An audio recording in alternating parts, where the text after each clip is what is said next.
दोस्तों, जब भी समंदर या सरहद पर किसी जंग की बिसात भिजती है तो सबसे पहला खेल रडार, मिसाइलों और एयर डिफेंस सिस्टम के बीच शुरू होता है। दुनिया भर की सेनाएं अपनी सीमाओं पर हजारों करोड़ रुपए के एयर डिफेंस रडार इस भरोसे पर तैनात करके बैठती हैं कि कोई भी दुश्मन उनकी नज़रों से बच नहीं पाएगा।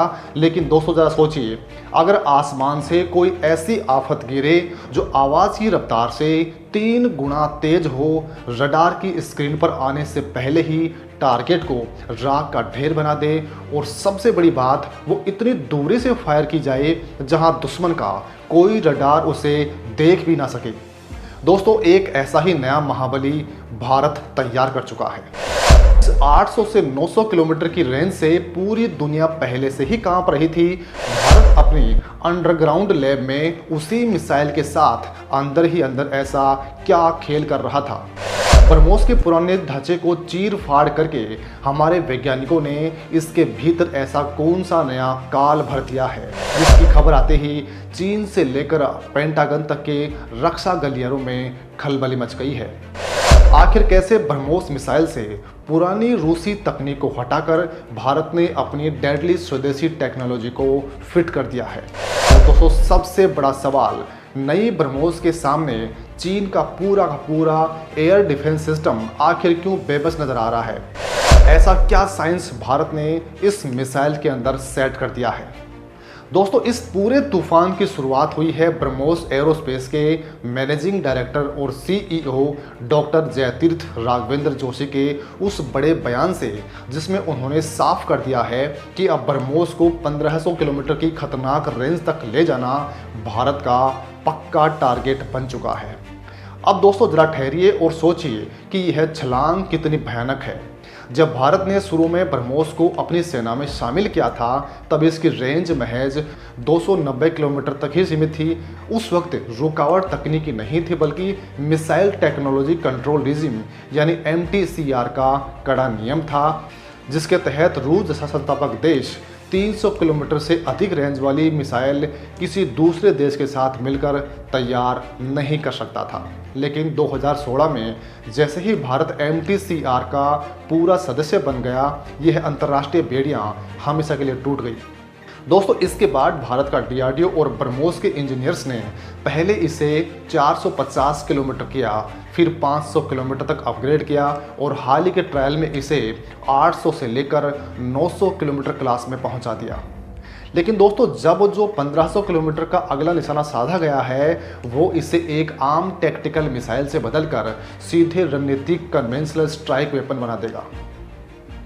अब दोस्तों, आपके दिमाग में ये सीधा सवाल आ रहा होगा कि अगर किसी मिसाइल की रेंज दोगुनी करनी हो तो उसमें अधिक तेल भर दो और मिसाइल का साइज बड़ा कर दो, इसमें कौन सी बड़ी साइंस है? तो दोस्तों, हकीकत ये है कि ब्रह्मोस के मामले में आप मिसाइल का आकार 1 इंच भी बड़ा नहीं कर सकते हैं। इसके पीछे बहुत बड़ी तकनीकी मजबूरी ये है कि इस मिसाइल को भारतीय वायुसेना के सुखोई 30 MKI फाइटर जेट के पेट के नीचे फिट होना है, नौसेना के युद्धपोतों के तयशुदा वर्टिकल लॉन्च सिस्टम यानी VLS कैनिस्टर में समाना है, और भारतीय सेना के मोबाइल कोस्टल लॉन्चरों से ही दागे जाना है।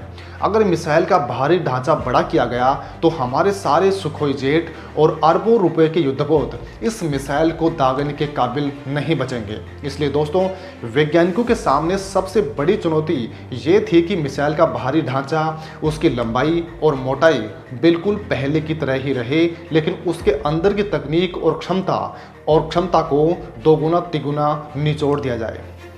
इस नामुमकिन काम को मुमकिन बनाने के लिए भारतीय वैज्ञानिकों ने सबसे पहले मिसाइल के भारी मेटेलिक यानी धातु वाले पुराने स्ट्रक्चर को बाहर का रास्ता दिखा दिया, और उसकी जगह अत्याधुनिक कार्बन फाइबर कंपोजिट मटेरियल का इस्तेमाल शुरू कर दिया।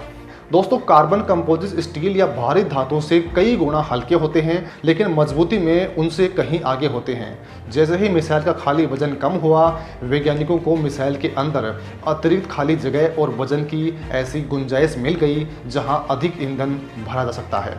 इसके साथ ही ब्रह्मोस के दिल यानी इसके लिक्विड फ्यूल रैमजेट इंजन की इंटरनल डिजाइन, इसके एयर फ्लो और कंबंसन एफिशिएंसी को पूरी तरह से रीडिजाइन किया गया है ताकि इंजन कम से कम ईंधन पीकर अधिक से अधिक थ्रस्ट और रेंज पैदा कर सके। दोस्तों इतना ही नहीं, शुरुआत में ब्रह्मोस को लॉन्च करते वक्त जो सॉलिड रॉकेट बूस्टर इस्तेमाल होता था वो पूरी तरह से रूस से बनकर आता था, लेकिन दोस्तों अब भारत ने उस रूसी बूस्टर को हटाकर अपना 100% स्वदेशी सॉलिड प्रोपेलेंट बूस्टर इसमें लगा दिया है, जो अधिक शक्तिशाली है, ज़्यादा हल्का है और मिसाइल को लॉन्च होते ही तेज़ी के साथ वो शुरुआती ऊंचाई और रफ्तार देता है जिससे मुख्य रैमजेट इंजन चालू होने के बाद ईंधन की भारी बचत होती है। दोस्तों अब बात करते हैं उस सबसे बड़े साइंस और फ्लाइट प्रोफाइल की जिसके कारण चीन का रडार नेटवर्क और एयर डिफेंस सिस्टम इसके सामने पूरी तरह नाकाम साबित होने वाला है। दोस्तों आमतौर पर जब भी कोई क्रूज मिसाइल ज़मीन या पानी के बिल्कुल करीब उड़ती है तो नीचे की घनी हवा मिसाइल पर बहुत अधिक ड्रैग यानी खिंचाव डालती है, जिससे ईंधन बहुत तेज़ी के साथ खत्म होता है। इसलिए 1500 किलोमीटर वाली नई ब्रह्मोस एक खास हाई लोड ट्रेजेक्ट्री पर काम करेगी। जैसे ही यह फायर होगी यह तेज़ी से आसमान की ऊपरी परत में चली जाएगी जहां हवा बेहद पतली होती है और पतली हवा में मिसाइल को हवा का कोई विरोध नहीं झेलना पड़ता है, जिससे बेहद कम ईंधन में यह मिसाइल मैक 2.8 से लेकर मैक 3 की सुपरसोनिक रफ्तार से सैकड़ों किलोमीटर की दूरी तय कर लेगी। लेकिन जैसे ही यह दुश्मन के टारगेट के करीब पहुंचेगी यह अचानक गोता लगाते हुए नीचे आ जाएगी और समुद्र की लहरों या ज़मीन की सतह से बिल्कुल सटाकर उड़ने लगेगी। इतनी तेज़ रफ्तार में अचानक नीचे आकर वार करने वाली मिसाइल को चीन के S-300, S-400 या HQ-9 जैसे एयर डिफेंस रडार जब तक ट्रैक करेंगे तब तक यह टारगेट से टकराकर उसका नमो निशान मिटा देगी।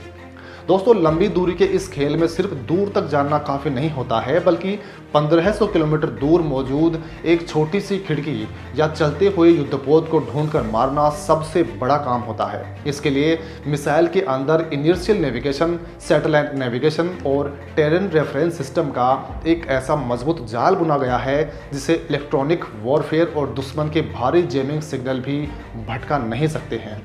इसके अंतिम चरण में काम करने वाले सीकर को ऑनबोर्ड कंप्यूटिंग और आर्टिफिशियल इंटेलिजेंस से लैस किया जा रहा है, जो दुश्मन के असली ठिकाने और डमी यानी नकली ठिकानों के बीच फ़र्क पहचान कर सटीक वार करेगा। अगर इस मिसाइल के सामरिक असर की बात की जाए तो यह चीन के लिए सबसे बड़ा सिरदर्द बन चुकी है। भारतीय नौसेना के युद्धपोत उत्तरी हिंद महासागर में अपने सुरक्षित इलाके में तैरते हुए भी मलक्का, जलमध्य और दूर दराज के समुद्री रास्तों पर मौजूद चीनी युद्धपोतों को सीधे निशाने पर ले सकते हैं, यानी हमारे जहाज़ों को दुश्मन के तटीय हथियारों के खतरे में जानने की रत्ती भर भी जरूरत नहीं होने वाली है।